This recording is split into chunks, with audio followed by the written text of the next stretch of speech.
ইসলাম নারীকে সম্মান দিয়েছে, সম্মান করেছে। যে ঘরে প্রথমে কন্যা জন্মায়, খাইরুকুম মান বুখিরা বিল উনসা, সে ঘরটাকে আল্লাহ তাআলা বরকতময় করে দেয়। 2 সন্তান তো 2 জান্নাতের দরজা ওপেন। 2 কন্যা সন্তান, 3 কন্যা সন্তান তো 3টা জান্নাতের দরজা ওপেন। সুবহানাল্লাহ। স্ত্রী হয়ে যখন ঘরে যাবে, যে ব্যক্তি তার স্ত্রীর কাছে সেরা, পরিবারের কাছে সেরা, সে সবার কাছে সেরা, সে আল্লাহর কাছে সেরা। সুবহানাল্লাহ। এবং কোনো মা যদি সন্তান জন্ম দিতে যে মারা যায়, কিয়ামতের দিন আল্লাহ তাআলা ওই মাকে শহীদদের কাতারে দাঁড় করাবেন। আর যদি সেফলি সন্তান ভূমিষ্ঠ হয়, আল্লাহ বলে মায়ের পায়ের নিচে ওই সন্তানের বেহেশত। সুবহান। কিভাবে নারীর স্ট্যাটাস, মর্যাদাকে ইসলাম বাড়িয়েছে।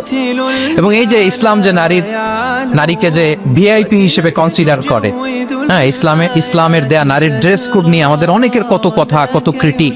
এটা কেন করে? কারণ Islam consider women as a queen.